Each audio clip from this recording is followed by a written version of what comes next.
In a given day, Wikipedia administrators typically are blocking about 1,000 different IP addresses. 1,000 a day? 1,000 a day, yes.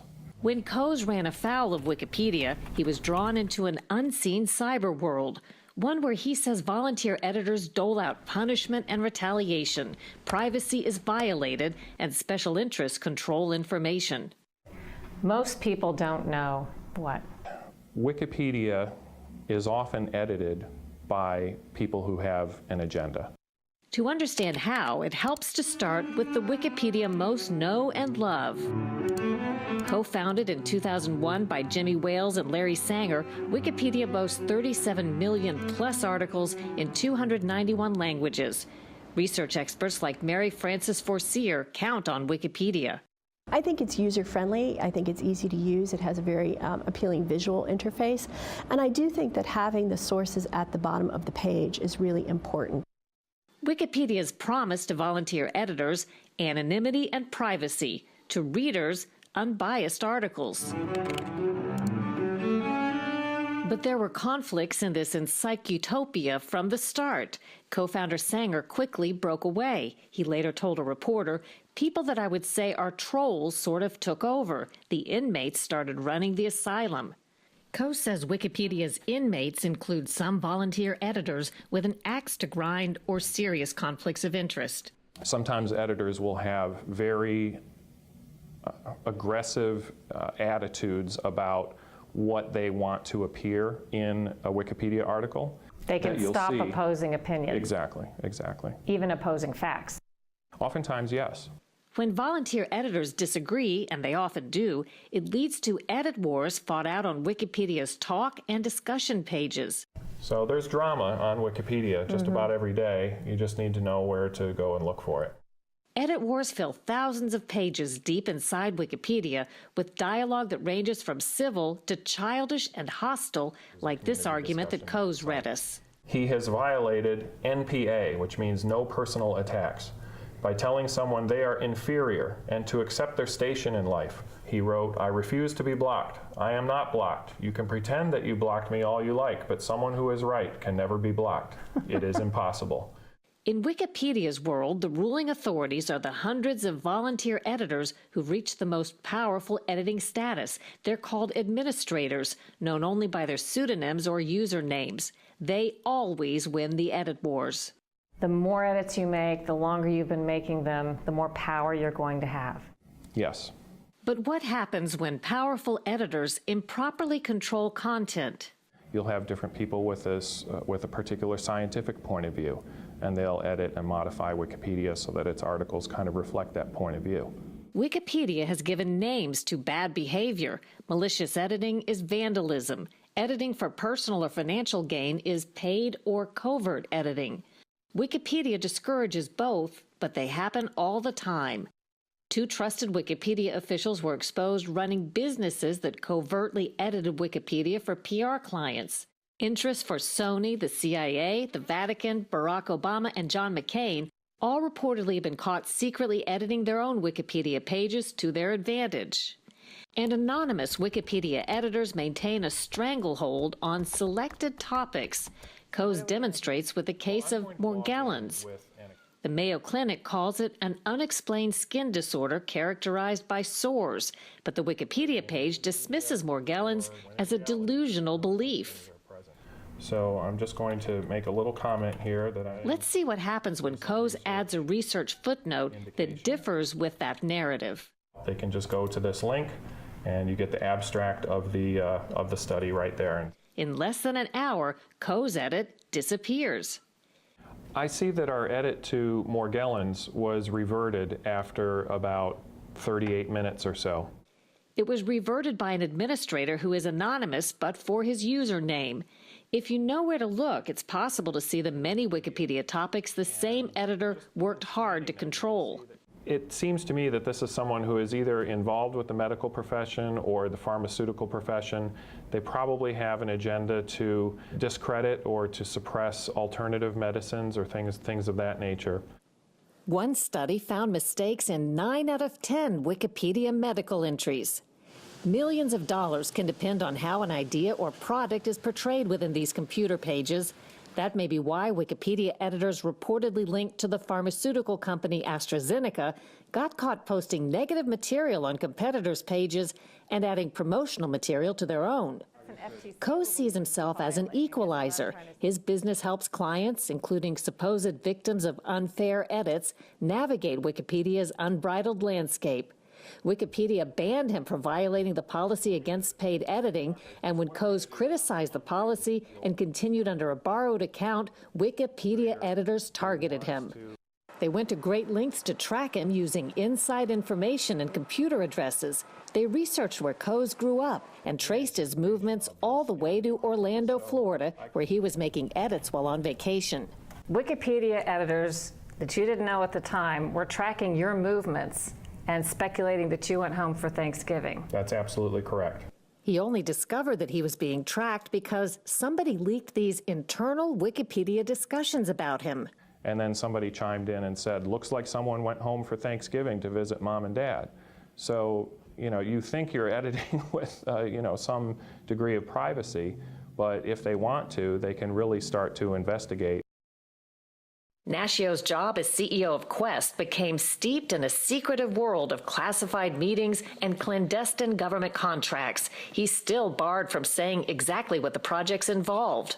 So you could either put equipment in, you could either monitor, there's a whole bunch of things you can do. As head of a telecom company, you were meeting with top spy agency people. Yes, what I'm allowed to say that I worked with 4 clandestine security agencies and senior government officials. For several years, Nashio says, government requests to monitor and surveil Quest customers came with proper legal authority and brought Quest lots of cash. The telecom companies, they make a lot of money off these contracts when they cooperate with the intel agencies. But it's all done in a classified way that nobody sees it. So yes, we made money. And again, as a CEO of a public corporation, that's good business besides being patriotic. Was it hundreds of millions of dollars over the years? Oh, easily, yes. The mutually beneficial relationship continued until February 27, 2001, when Nashio says he got an astonishing request at a meeting at the headquarters for the National Security Agency, or NSA.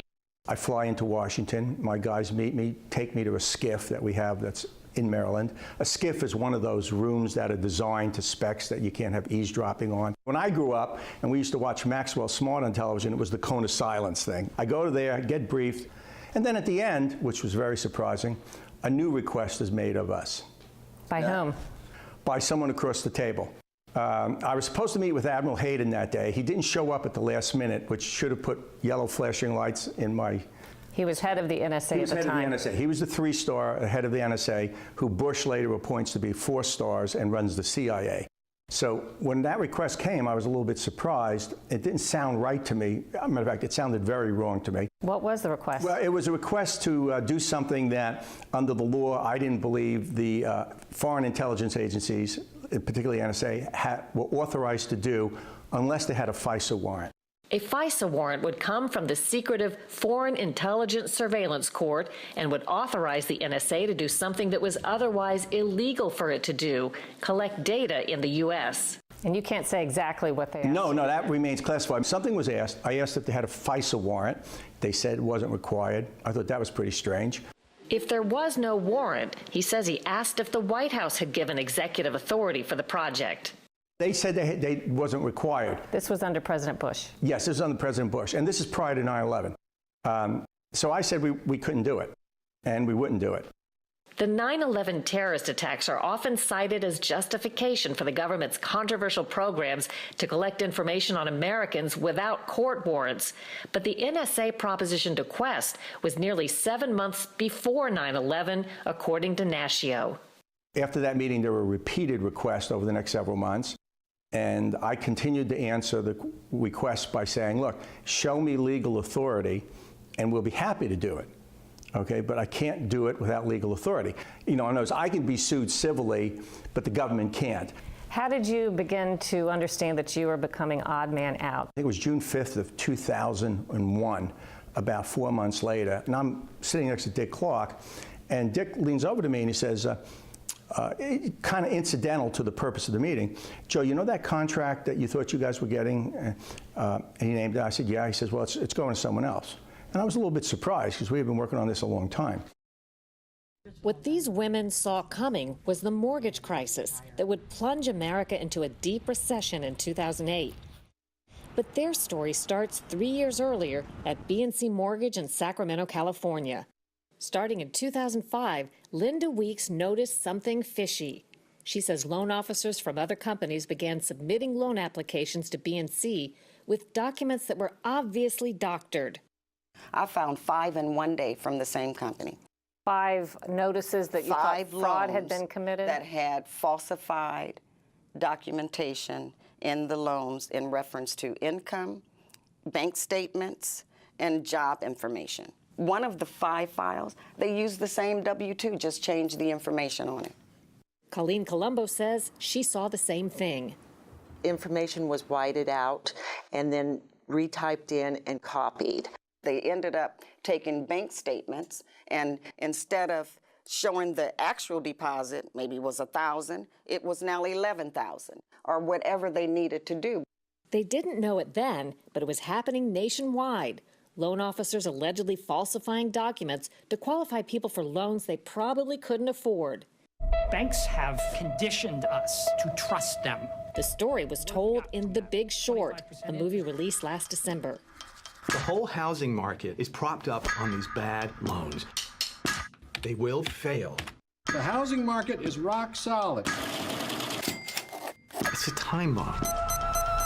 When someone's income is exaggerated, it's not doing them a favor because it just means they're going to have a house they can't really afford the payments on. Exactly. Correct. It was their duty as reviewers of the loan applications to sound the alarm, and they did so over and over again, they allege in a lawsuit, to their bosses and to B&C's parent company, Wall Street giant Lehman Brothers.